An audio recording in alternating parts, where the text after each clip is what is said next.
Yeah, so I think it boils down to what you potentially mentioned earlier as to why your left calf, is that the way you're not training? Or Hmm. your right calf? Yep. As to why your left calf might have maintained pretty well. I do think, especially with sprinting, for example, the forces you expose your calves to are relatively large, and there's some concentric and eccentric actions going on. And the range of motion you take your calves through isn't small either. So it's not as though it's like an isometric contraction with not much load. Now, do I think that would be enough to grow your calves maximally? No, I think the people with amazing calf genetics who just have good calves without training with weights would have even better calves with weights. Like, for example, the only person that comes to mind now is Jared Feather, right? Hmm. Very good muscle bellies for the calves. But his calves have gotten substantially bigger as he trained with weights, but they already looked impressive before he started lifting, right? Um, so I think it's a combination of day-to-day and general sporting activities being somewhat effective for hypertrophy of the calves, with people having great muscle bellies for the calves sometimes.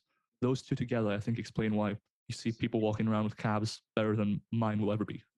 Yeah, sure. Yeah, and I guess there's no something I kind of you were saying how the walking and with high body weights can make a substantial difference. And I said, well, it's somewhat jokingly, but I was like, imagine if we said that about any other muscle group, like, okay, well, with biceps, you're going to do partials to a 1000 RIR, right? Like nobody would say, well, that's going to get somebody huge biceps. We don't really have that experiment, maybe if somebody was super blessed. And I guess one kind of example of that, not really, but you do see on average, like construction workers and whatnot tend to have a little bit more muscle mass, even though nothing they're doing is remotely close to failure. Do you remember Chad Waterbury from T Nation? He might have been before your time. Yeah, I think before my time. Yeah, this was like at least a decade ago. And he was big on full body training, super high frequency training. And he would always talk about, like, look at these gymnasts, look at these construction workers. And I don't totally obviously agree with the methodology there, but the concept I think is relatively sound, that you see people who are doing something a lot, and like you said, maybe it's not maximally developed, but you'll see certain body parts developed just by high volume and repetition, even if it's relatively low intensity. So I don't think it's invalid, I should say. Yeah, so I think there's some truth there. I think there's two things to keep in mind. The first is with untrained people, right? People who've never lifted a weight and so forth. People often overestimate what sort of training it takes to get any sort of adaptation going. If you ever train a beginner, like complete beginner, honestly, even a set to 10 reps away, 15 reps away, 20 reps away from failure might be enough to cause some decent growth. And so when you combine that with, say, sporting activities that you've never been exposed to, novelty might play a role as well. That might just be enough to cause some growth, even though it's, as you said, 1,000 reps away from failure, or what have you. Mhm. I think that somewhat explains things for leaner people, but it especially explains it with overweight or obese people, in that with sufficiently overweight or obese people, walking becomes actually pretty difficult, Like the load involved isn't negligible anymore. Oftentimes, overweight and obese individuals might be quite sedentary, and so they're not exactly used to walking either. So it's also novelty. It's it being kind of close to failure at that point. And as I said, the range of motion involved and the forces involved might not be so negligible anymore.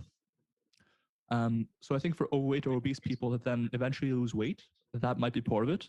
Maybe they're just able to maintain their calves pretty well as they lose that body fat that they've been keeping on top of their sizable calves already. As I said, I think there is some element that's difficult to explain as to why calves might be more genetically predisposed than other muscle groups. Yeah. And I was trying to think about a good way to verbalize this concept. But one thing I was trying to think out, and it would actually be in favor of your argument or Schoenfeld's argument, who said that if there's not a difference in the genetics there, would be if you were to imagine, let's say your arms could grow to 18 inches, at your genetic peak, but your calves could grow to, let's say, 15 inches. I guess you could make an argument that they are more stubborn, but maybe you could get like the percentage of maximal growth could be the same for both along the way. So even though it stays smaller, so you feel like this is more genetically influenced, and I guess you could make an argument as well to counter that by not having as much potential for growth, that is inherently a greater genetic influence, i.e., closer to its start. But you could also say, well, each one is now 70% maxed out, or each one is 80% maxed out, which would argue that it's not necessarily genetically influenced. I don't know if I'm verbalizing that correctly, but hopefully that comes across. No, you're making a lot of sense. I think that's true. And I also think, let's conceptualize it this way. Let's say you have a genetic ceiling for your arms and for your calves, right? But your day-to-day activities take your calves closer to failure than your arms. Like most of the time, your arms don't get anywhere close to failure, just doing like, sitting at your desk, working and so forth. Whereas walking around stuff, your calves might get some stimulus. So by the time you first set foot in the gym, your calves might just be like early intermediates or intermediates, whereas your arms are complete beginners. So proportionately, progress is going to be slower on the calves than for other muscle groups. I think that might be part of why people often think calves don't grow upon being trained, because they're proportionately more advanced than other muscle groups would be. Yeah, no, that's a fair point.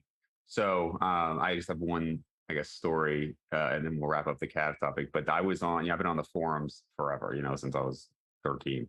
And I remember like this guy basically wanted to kick me out of his group because I was kind of argumentative about something. And there was this one guy, clearly, very genetically blessed when it came to calves. And he was given, he's like, oh, this is my secret of how I do it. And it's the same stuff you always hear. I'll just hold the stretch a little bit. And this is why I have like 20-inch calves. And the guy who said that I was so like too pessimistic and like a negative, this guy, because I was saying, this is mostly going to be based on genetics. Like some people just aren't going to ever have calves like yours, et cetera. And the guy who was upset with me was a professional bodybuilder who was enhanced and had the skinniest like stick calves I've ever seen, and had literally used, like, was open about it, had used IGF-1 directly into his calves, had used Synthol directly into his calves, and it still just was not working for him. Like, I mean, I'm talking 13 to 14-inch calves on a professional bodybuilder. So, and I was like, bro, how are you going to tell me that I'm too negative when I'm looking at like these real world results? So I sometimes, I mean, see, because you're not denying genetic influence overall. You're just saying maybe the calves aren't, more. Whereas this guy was like, I just didn't understand the delusion. But if you've seen any of my podcasts, I think a lot of bodybuilders have some delusional thoughts. So it was just, 100%. it was just very interesting to see that like happening in real time. Yeah, I was going to say this might actually be interesting to listeners. As part of my PhD, I'm doing one study on the calves where I'm having people train one calf with a full range of motion and their other calf with a partial range of motion to see what produces better hypertrophy and strength outcomes. And as part of that study, I'm using the ultrasound to measure hypertrophy. Upon measuring, I don't know, half a dozen people now, what I've come to realize, and I knew this before because people had told me, but it's very obvious when you do the ultrasounding yourself, people's shape for their calves differs widely. I've had people who their calf sort of ends 50% down their tibia, and people whose calves end like 35% down their tibia. Like for some people, the reading would be very consistent. At 50%, you'd still see the calf pretty clearly, the gastroc. For other people at 50%, you could barely even see there was a calf anymore. Wow. So there's a wide variety of like higher calf insertions, lower calf insertions, and that can play a pretty big role in how they look visually. Yeah. I know there's similar models in rodents, and I was joking to Scott Stevenson, if you know him, about like, so I'm a dentist, and so there are times where like either for TMJ or whatever reasons we'll do Botox, and I've joked about like if I had Botoxed my left calf and just totally knocked it out, would my right calf compensate? Or you see that in where they'll knock out like the soleus, will the gastroc grow and whatnot? Like how extreme do we have to get to see some right calf growth? Yeah, the studies where they knock out certain genes and stuff like that in rodents are also always pretty wild to me, because imagine doing that with humans. Yeah. So you mentioned your PhD. So go into a little more detail there. What year are you in studying that, and what are you looking at? Sure. So I'm currently entering my third year of the PhD. I started 2 years ago. I'm doing my PhD on the effects of range of motion on muscle growth and strength. As part of my PhD, I've got 4 studies. The first one was a meta-analysis on the existing literature on range of motion and hypertrophy, strength, power, sport outcomes, basically every outcome we could care about.